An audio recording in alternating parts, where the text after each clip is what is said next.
목사님 안녕하세요. 안녕하세요. 반갑습니다. 네, 우리 목사님은 굉장히 많은 활동을 하고 계세요. 네. 예, 우리 목사님의 목소리로 목사님을 소개 부탁드리겠습니다. 네, 저는 서울시 강서구 염창동에 위치하고 있는 사랑장로교에 담임하고 있는 김덕규 목사입니다. 네. 20대 후반에 교회를 개척을 해서 지금까지 계속 목회를 해오고 있고요. 또 하나님께서 은혜를 주시고 후학들을 잘 양육하라고 하셔서 또 학교에 보내셔서 학교에서 동시에 함께 가르치는 사역도 하고 있고요. 그러다 보니까 우리나라에 외국인들이 많이 들어오게 됐어요. 그래서 어느 날 이분들에게도 복음을 전해야 되겠다. 그래서 네. 시작한 것이 이제 우리나라 국내에 거주하고 있는 외국인들을 향한 다문화 복음 방송을 개국하게 된 거죠. 네. 20대 후반에 목회를 시작하셨으면 지금 실례지만 연세까지 이렇게 계산하면 목회를 지금 몇 년 정도 하신 게 될까요? 지금 38년을 넘어가고 있습니다. 네, 거의 40년을 바라보면. 네, 40년 바라보고 있죠. 교회 목회 외에 뭐 해외 선교 그리고 또 후학들을 가르치는 일들 이런 곳에 많은 사역을 하고 계시고 관심도 많이 가지고 계신데 네. 어떤 이유에서 좀 신학을 결심하게 되셨고 특별히 그런 넓은 목회를 하시게 된 계기가 있으신지 궁금합니다. 저 같은 경우는요, 사실 저희 가정이 믿는 분이 하나도 없습니다. 네. 할아버지도 아버지도 어머니도 형제들도 아무도 믿는 분들이 없어요. 그래서 원래 유교 가정에서 태어났고 어렸을 때 저 충청도 산골에서 주일학교를 다녔죠. 네. 그 주일학교 다녔을 때 아마 지금 생각하면 굉장히 뜨거웠던 것 같아요. 네. 주일학교 5학년 때 벌써 방언도 하고 그랬거든요. 와. 그리고 이제 서울에 올라왔는데 공부한답시고 교회를 안 나갔어요. 그러다가 20대 초반에 많이 방황을 하게 되죠. 인생이 무엇이냐. 그럴 때 하나님이 부르셨고 바로 신학교를 가게 된 거예요. 그러니까 저는 내가 신학을 가야 되겠다 하는 그런 계획도 없었고 또 우리 주변에서 부모님이나 가족 중에 누가 신학을 해야 된다고 말한 사람도 없었고 저 같은 경우는 아주 특이한 경우 같아요. 하나님께서 불가항력적으로 부르셨다.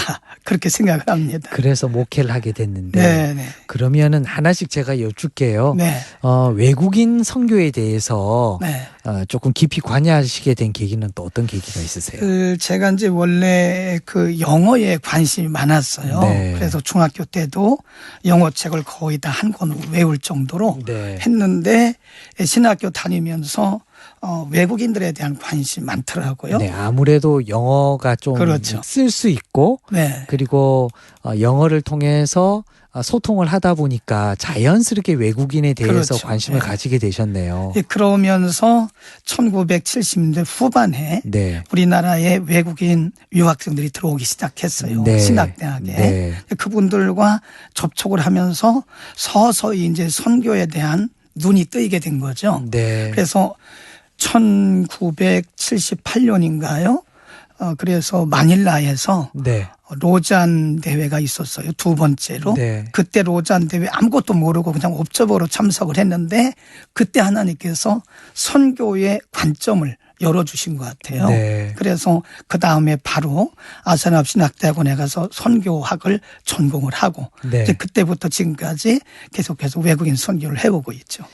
그 당시 70년대 후반부터 외국인 선교에 관심을 가졌으면 굉장히 빨리 외국인에 대한 관심이 있었고 그때는 영어를 그렇게 잘하는 분들이 많지 않았을 때지 않습니까? 그렇죠. 아무래도 이제 우리가 외국 여행도 많이 못했고 네. 영어하는 사람도 많이 없었고 네. 근데 저 같은 경우는 꿈에서 외국인을 만나면 영어를 못하니까 계속 방황을 하고 또 근심을 하고 그런 꿈을 계속 꾸다가 나중에는 이게 우연한 꿈이 아니구나. 그래서 영어를 공부하기 시작했죠. 네. 영어가 이제 조금씩 열리면서 외국인을 이제 만나게 되고 그러면서 그것이 사역으로 자연스럽게 연결이 된 거죠. 네.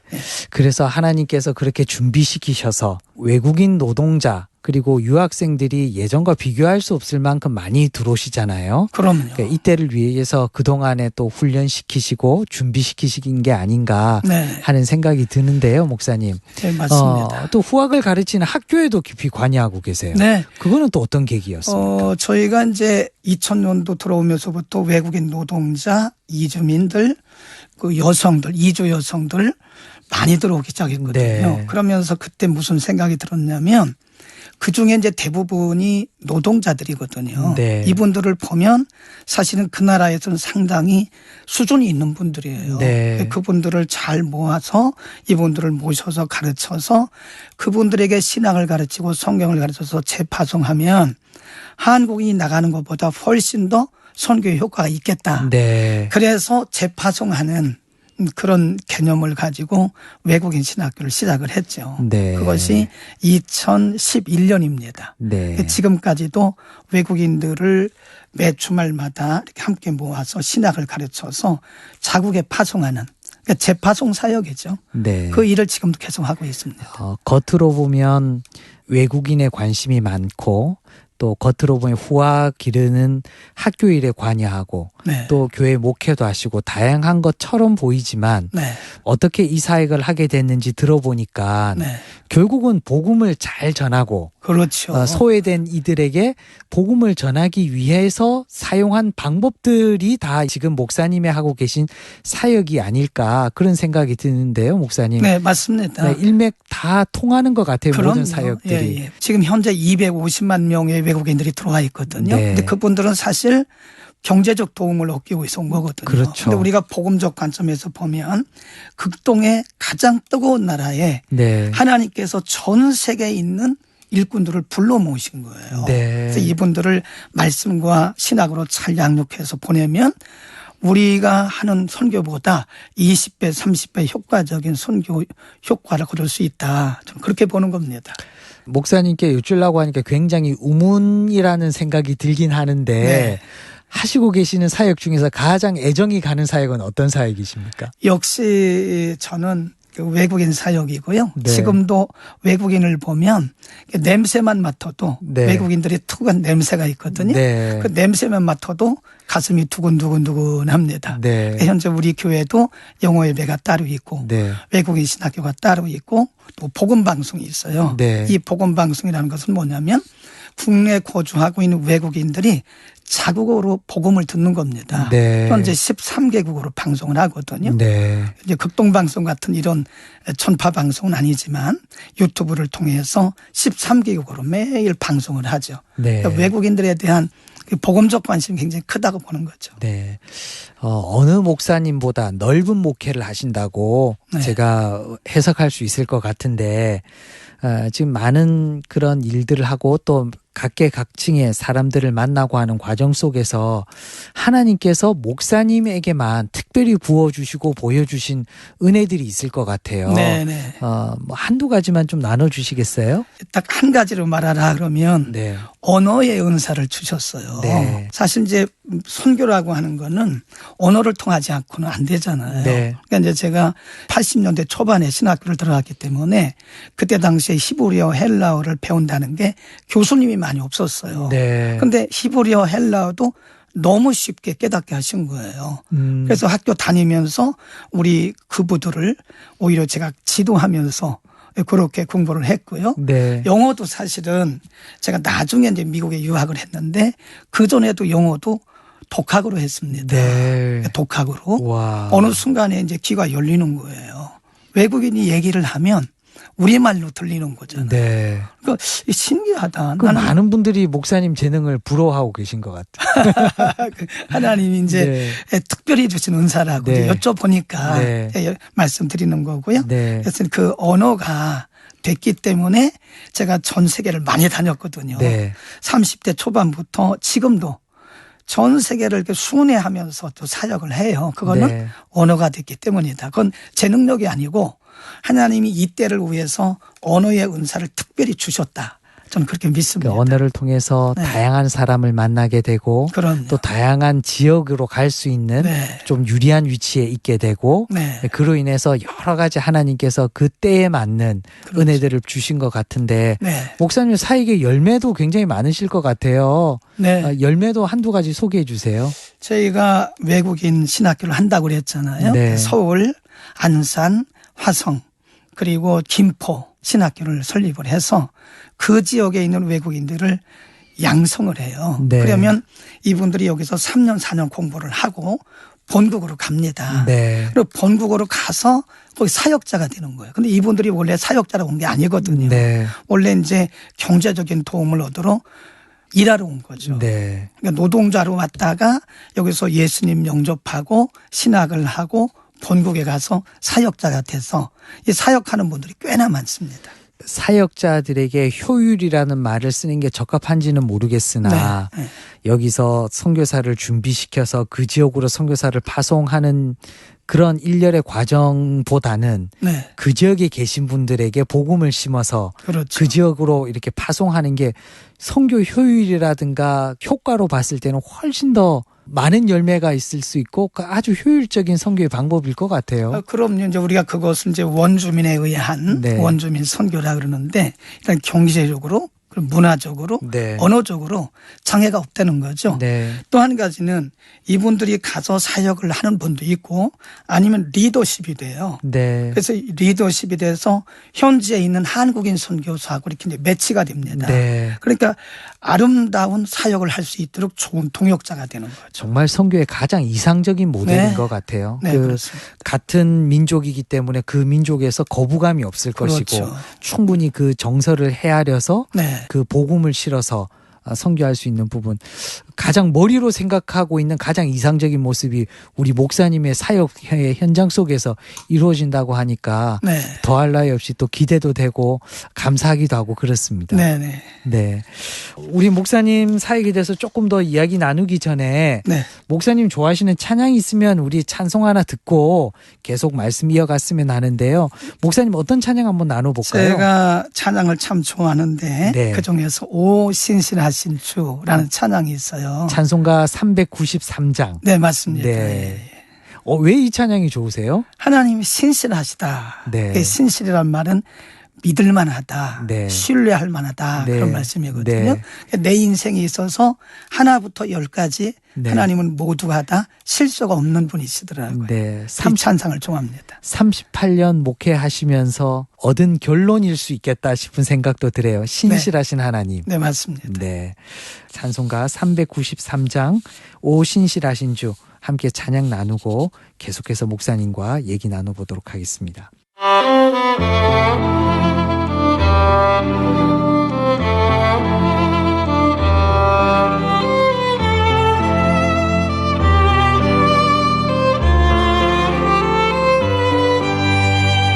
오 신실하신 주 내 아버지여 늘 함께 계시니 두려움없네 그 사랑 변찮고 날 지키시며 어제나 오늘이 한결같네 오 신실하신 주 오 신실하신 주 날마다 자비를 베푸시며 일용할 모든 것 내려주시니 오 신실하신 주 나의 구주 봄철과 또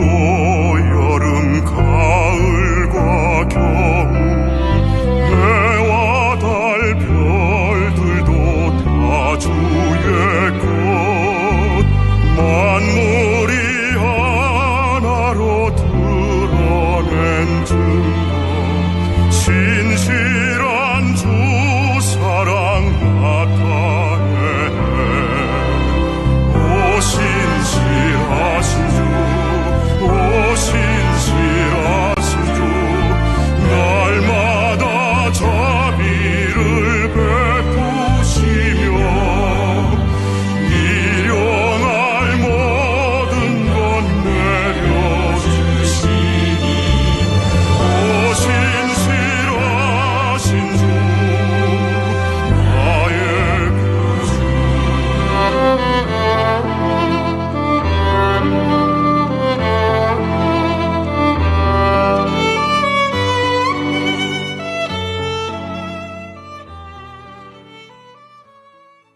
나의 신앙 나의 인생, 오늘은 사랑장로교회 김덕겸 목사님 모시고 함께 얘기 나누고 있습니다.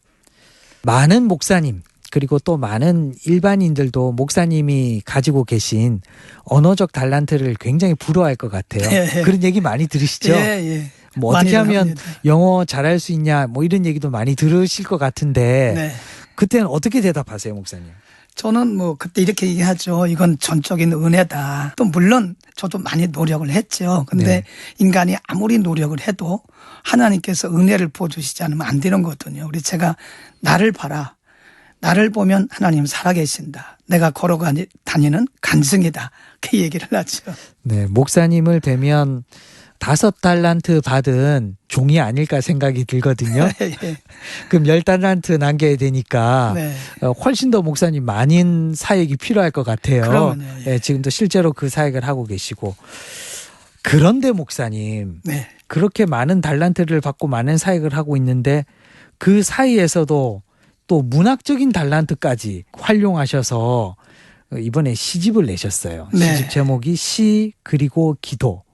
보통 목사님들이 책을 내면 설교집이나 아니면 목회를 해서 성공했던 그런 이야기들을 담은 책들을 많이 내곤 하시는데 네. 어떻게 시집을 내시게 되셨어요? 그러니까요. 제가 38년 동안 설교한 횟수를 따져보니까 2만 변이 넘더라고요. 네. 꽤 많이 했더라고요. 네. 근데 지금까지 설교집을 내야 되겠다는 생각은 한 번도 해본 적이 없습니다. 네. 그리고 이제 일반 언어에 대한 책들은 몇 권 냈어도 시는 원래 제가 좋아하긴 했어도 네. 시를 쓴다는 생각은 전혀 못했어요. 근데 어느 날 목사님에게는 특별히 그 네. 언어에 하나님께서 귀한 달란트를 많이 주신 것 같아요. 네.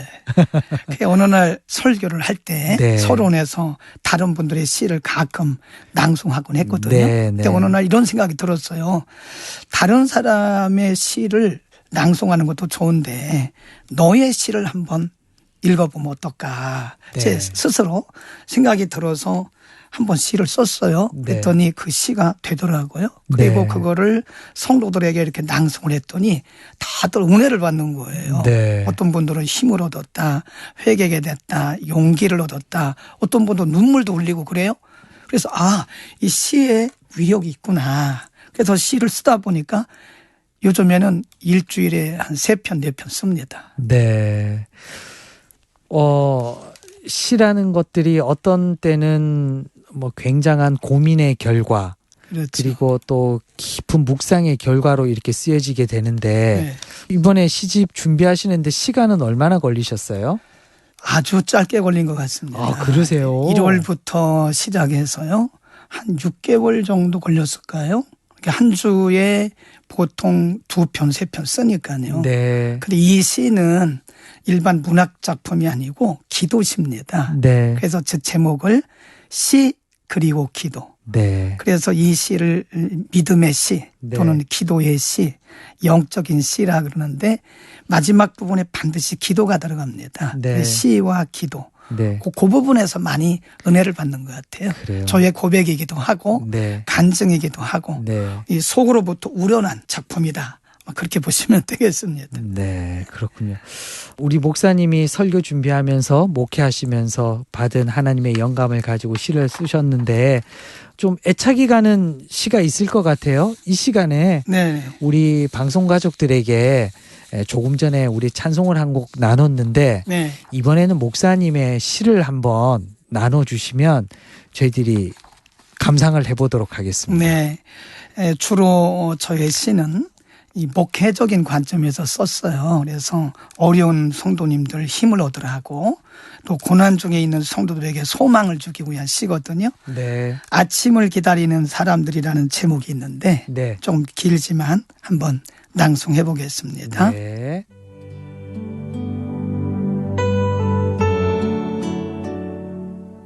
아침을 기다리는 사람들 영천 김덕겸 붉고 아름다운 석양을 지나 찾아온 밤 그 환상적인 자태는 금세 사라져가고 새벽 안개 덮이듯 어둠이 짙어만 간다. 번쩍번쩍 휘황찬란하던 오색의 네온 쌓인 빛은 하나둘 꺼져가고 거리를 오가던 많은 사람들의 발자국 소리도 흔적 없이 사라져 정적만 고요하다. 하루를 정리할수록 밤은 점점 깊어만 가고 내일을 생각하지만 아침이 멀기만 하다. 생각 위에 생각이 뽀얀 먼지처럼 쌓여만 가고 꿈에서라도 잊어보려 하지만 잠시뿐이다. 이 밤이 가고 새날이 오면 잊혀지려나. 아침이여 어서 오라. 아침을 기다리는 것은 잊기 위해서가 아니라 새로운 시작이 있기 때문이며 짐을 벗기 위해서가 아니라 새 것을 얻기 위함이라. 칠흑 같은 이 밤에 아침을 기다리는 것은 나의 계획이 아니라 전능자의 약속이 있기 때문이다. 그 아침이여 어서 오라. 주여, 주님과 함께하는 새 아침을 주소서. 늘어진 손 잡아주시고 흘린 눈물 조용히 닦아주시는 주님과 함께 용감하게 새 길을 걷게 하소서. 목사님, 이 시는 언제 어떤 마음으로 쓰시게 되신 요 시예요? 시는요, 지난 사순절에 네. 사순절을 지나면서 예수님의 고난을 생각하고 뿐만 아니라 예수님의 뒤를 따라가는 많은 성도들을 바라보면서 사실 제자의 삶이 쉬운 게 아니잖아요. 네. 그러면서도 그 길을 가는 성도들을 바라보면서 썼습니다. 네.